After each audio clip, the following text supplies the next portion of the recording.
I reported my best friend's company to the authorities, and now everyone thinks I'm vindictive and jealous. Daniel and I had been best friends since college. When he started his tech company 5 years ago, I was his first employee, his co-founder in everything but title. We built the business together, working 18-hour days, believing we were creating something meaningful. The company was developing educational software for underprivileged schools. We pitched it as a mission-driven business, something that would change lives while being profitable. Investors loved the story. We secured funding, hired a small team, and started gaining traction.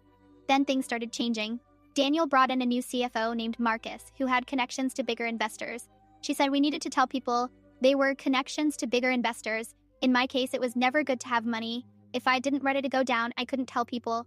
Mikey said I would put the task and then put it on. Suddenly, we were pivoting our model, focusing on districts that could pay premium prices instead of the underserved communities we had promised to help. We need to be sustainable, Daniel explained when I questioned the shift. We can't help anyone if we go bankrupt. I understood the logic, but it felt wrong. We had built our brand on accessibility and social impact. Now we were becoming another overpriced edtech company pricing out the exact schools we claimed to serve. Then I discovered the data practices. Our software was collecting far more student information than our privacy policy disclosed. Behavioral data, browsing history, even emotional indicators from facial recognition during assessments. We were selling this aggregated data to third parties, including advertising companies. This is illegal, I told Daniel, showing him the documentation I had found. We're violating COPPA and FERPA. These are children's data we're selling without proper consent. Daniel looked uncomfortable, but not surprised. Marcus handles that side of things. It's all anonymized and aggregate. We are not breaking any laws. Yes, we are, I insisted. I've read the regulations. This isn't anonymized enough, and we're collecting data we never disclosed in our privacy policy. Schools trusted us to protect their students.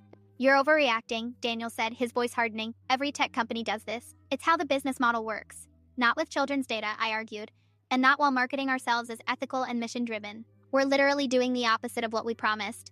Daniel told me to drop it, said I didn't understand the business side, that I was too idealistic, that I needed to trust his judgment, but I couldn't let it go. We were violating the privacy of vulnerable children while pretending to help them. I went to our board with my concerns. They sided with Daniel and Marcus. The company is growing, one board member said. We're not going to derail momentum over technical compliance issues. I realized they all knew. This wasn't an oversight or mistake. It was deliberate policy from the top down. They were willing to exploit children's data for profit while maintaining a veneer of social responsibility. I made copies of everything.